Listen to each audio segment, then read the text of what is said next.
Pessoal, bom dia. Bom dia. Então, além da presença de todos os educandos da LEDOC 3, a gente agradece a presença dos professores da Licenciatura em Educação do Campo aqui presentes e dos professores da Faculdade de Educação, que eu vou apresentar a todos. O tema da conferência do professor Osmar Fábio e do debate que a gente vai ter aqui é Educação Popular, Histórico e Desafios. Isso acontece, então, na segunda etapa da terceira turma da Licenciatura em Educação do Campo. A gente agradece muito a disponibilidade e a presença do professor Osmar Fábio, quem a gente convida para tomar parte na mesa, por favor. Obrigado, professor. Salva de palmas ao professor Osmar Fábio. Professor Osmar Fábio, eu vou ler brevemente aqui uma síntese de uma história larga, acadêmica, política e pedagógica. Me desculpem aqui o senhor do celular. O professor Osmar Fábio possui graduação em Matemática pela Universidade Federal do Rio de Janeiro, em 1970, mestrado em Educação pela Pontifícia Universidade Católica do Rio de Janeiro, em 1973, e doutorado em Educação, História, Política e Sociedade pela PUC de São Paulo, em 1984. Atualmente é professor titular da Universidade Federal Fluminense, tem experiência na área de educação com ênfase em política educacional, atuando principalmente nos temas de pós-graduação em educação, educação de jovens e adultos e educação popular. Bom, o professor publicou vários livros sobre a questão da educação popular, sobre a questão da cultura popular nos anos 60. O material do professor é uma referência obrigatória para quem quer pesquisar a história da educação popular, essa gênese na década de 50, 60, até os dias de hoje. E a gente gostaria também de convidar à mesa a professora Maria Luísa Angelim, da Faculdade de Educação, Departamento de Métodos e Técnicas. Por favor, professora. Seja bem-vinda de novo.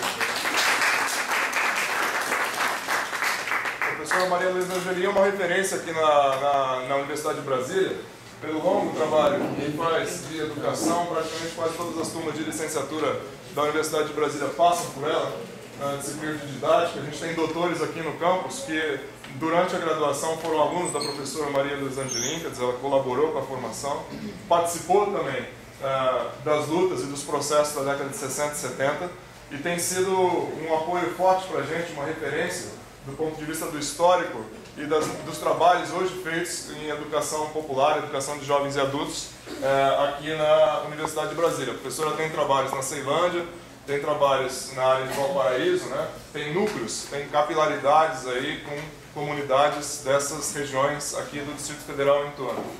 E gostaria de chamar também o professor Renato Hilário, também da Faculdade de Educação, para compor a mesa.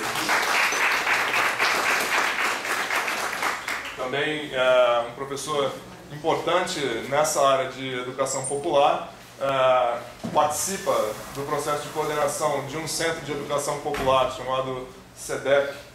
Reparem que é quase igual ao CEBEP, nossa disciplina aqui, que é uma referência aqui no Paranoá, um núcleo de educação popular que existe há quantos anos, professor? 25 anos.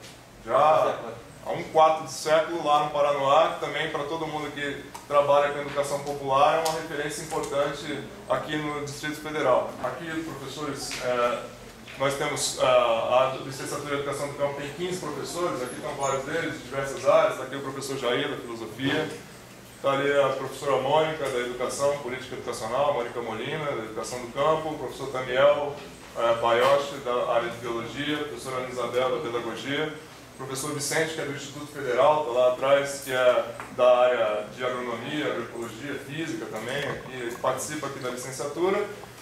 Temos o Marcelo ali, a Laís, professora Laís, na Antropologia, também da Faculdade de Educação, Laís Mourão. Ali o Marcelo Arruda, que é da área de Comunicação e Educação Popular, trabalha com as rádios comunitárias, Rádio Malacopa da UNB, Rádio Utopia, que é uma rádio importante aqui de Planaltina. Professora Suzane, ali da Matemática. E a turma que eu queria que vocês pudessem, a gente se apresentar por grande região, né, quer dizer, vocês levantar a mão para o professor conhecer, começando pelos menores estados. Então, do Distrito Federal, temos ali a Adriana, do Mato Grosso do Sul, está ali Josiane, Elaine, Grosso, agora falando de um grande estado aqui presente, a educação do campo é muito forte lá. É uma grande parte da turma 3 e da turma 2 estão aqui. Lá eles têm inclusive conselhos, né, de educação do campo, que são uma experiência muito consolidada em alguns locais.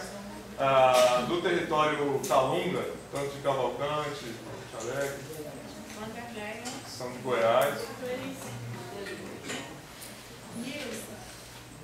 São professores ou são moradores do território Calunga que vão ser professores de Goiás, dos assentamentos de Goiás, principalmente da região de Formosa, São Domingos.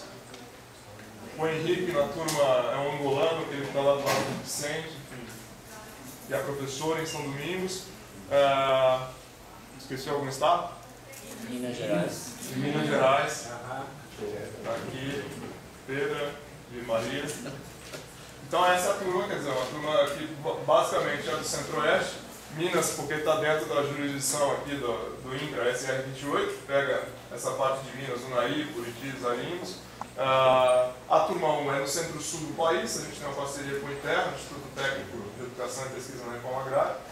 Então a gente vai dar início com a palestra do professor Osmar Fávero, e a gente combinou, quer dizer, o professor faria uma explanação, ele pretende mostrar algumas questões também na internet, do portal, enfim. E depois a gente avalia se é o momento já do intervalo ou não, mas a professora Maria Luísa Angelini, o professor Renato Hilário também falariam, e a gente abre para um debate geral sobre os temas de hoje aqui, ok? Bom dia. Essa apresentação que o Rafael fez me parece uma caricatura. Tá? Vamos falar que eu fiz matemática, 50 anos passado e tal, me assusta. Deixa eu dizer para vocês o que eu tenho de educação popular, educação do campo e tal. Eu tenho uma dificuldade especial com o microfone sempre, tá? Se vocês falarem perceberam, vocês levantam a mão que eu me dou conta que eu esqueci de fazer. De cuidar dele. Fazer um curso outra vez.